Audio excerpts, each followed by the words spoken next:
Hey, what's up, everybody? I hope you all are staying safe, staying well. Hope you continue to stay well.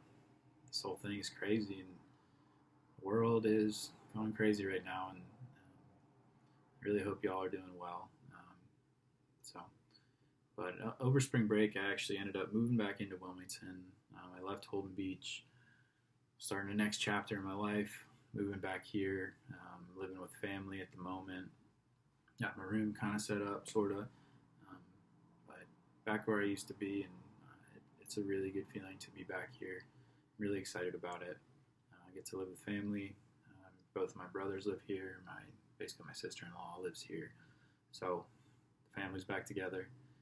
Um, Even her, Bella, those ears are so big. But yeah, so I moved back into town. I didn't work at Delta over spring break. I decided to take that time and recharge, and the week after, extended spring break, I ended up going in Monday, Tuesday, and Wednesday. On Tuesday, I was planning on saying I wasn't going to continue to come in. Read a lot of the CDC articles. People kept telling me we can't really contribute to this problem. Like, everybody needs to social distance. Everybody needs to do their part. Um, and after I talked to the intern coordinator, that was pretty straightforward with him. I was like, I really don't want to spread this. I don't want to spread this to family. I have family in Myrtle Beach that, you know, is older. So I didn't want to spread it to people. And the way he framed it was essential services are staying open. You got grocery stores. I guess banks are considered essential services. Um, Gas stations, things like that. So these things that are staying open, healthcare, and for some reason I didn't equate those two things. And the way he framed it was, I'm not just going to tell somebody who's chronically suicidal, who's self-harming, who's, on the verge of going and doing that, peace, I'll be back in 8 weeks, coronavirus, you know. Um, and after he said that, it really kind of resonated with me. And it made me rethink about all this, and I ended up signing that waiver. I guess it was Tuesday. I signed the waiver, went back in on Wednesday. Um, Everybody at work was like super stoked that I decided to continue going. I was actually on our instant messenger. It's called Spark, and I was just doing what I do. And the owner, who was self quarantined at her house, kind of like sent out a message in the group chat, and was like, "Yo, Chris, we really appreciate you being here. It was really awesome. Like, doing a great job. Thank you so much." And on Wednesday, I just got all of this like positive feedback, and everybody was super, super happy that I wanted to stay. That I recognized that mental health is just as important as any healthcare. And to not think of it that way, I don't know why I did that. Like, that doesn't make any sense. We're in this field, like, I know mental health is important, and I don't know what. Maybe I was just afraid of staying there. I don't know. You know how Delta is. So maybe it was like, all right, this is my chance. I'm out. And then they asked me, Eric, the intern coordinator, asked me, to stay. And I really saw it both as an opportunity to help the clients, and also kind of an opportunity to show that I care about Delta and that I want to be there, and that if they're all going to be there, if I were to work there, I would have to be there too. So even though we're not getting paid to be there, it's all voluntary. And at the same time, how committed am I to Delta and to the clients and to making this program continue on?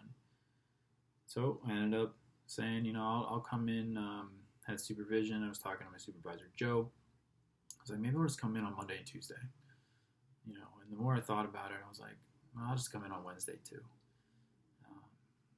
So I'm just gonna, like, what's the difference between going in 2 days and going in 3 days? It doesn't really matter. So I'm just gonna continue going in. So it's really exciting. It really is, and I'm I'm really looking forward to this opportunity. Nothing has been confirmed yet. Um, I've just got all these messages from different people. I still need to stop to talk to HR and whatnot about all the details of it. And, but basically, I'd be working Monday and Wednesday, and probably Tuesday as well. Whether or not I'm getting paid to do that, I don't know. But I need to get the hours, so I'll be there Monday, Tuesday, Wednesday, which is better than nothing. I'll be. I guess technically I'll be a QP. Haven't graduated yet, obviously. 2 clinicians are leaving, like I've been telling y'all, and I'm really hoping that this part-time thing turns into a full-time thing. And as over that weekend, the first spring break had elapsed, and that weekend before second spring break, I don't know, I just got like real stressed out. I was really worried about like what does this mean? If I work there, I need to know everything. I can't mess up. I'm not an intern. I'm not allowed to make mistakes. Like, I'm supposed to be the expert. And all these thoughts kept going through my head, and it was super frustrating. And I realized that's not. I mean, we're always learning. We're always going to be kind of building our understanding of therapy and the models and whatnot, and DBT and all of that stuff is still a process of learning it. And everybody's still learning it. And we're all still learning, and I need to remember that. It's okay to continue to make mistakes, and even though I'm getting paid, it's not a big thing.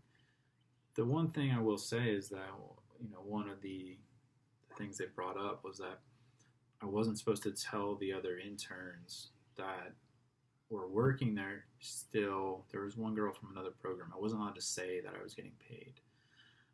So I have to do this real, like, low-key kind of shift into this, and I really need to be on point and remember not to say anything. I don't think I will, but it's just weird that they would ask me to not say something like that. I'm not really sure what the logic is there. I'm not really sure what the point of that is, and I'm still thinking that over. And if any of y'all have any ideas, I'd love to hear them.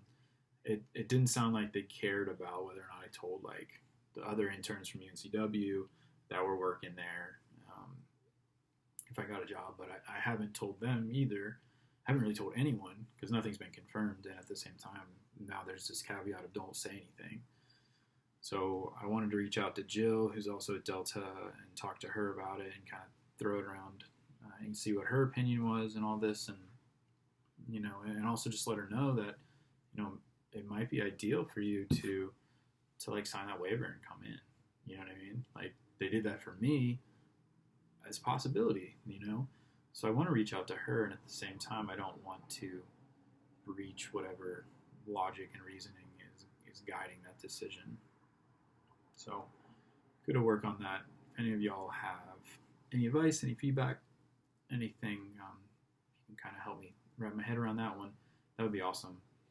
I ended up taking this week off, however, to try to get sorted through school, try to get everything back together, and also my roommate went to Chicago for a wedding, his sister's wedding, and he came back and he was exposed to the coronavirus.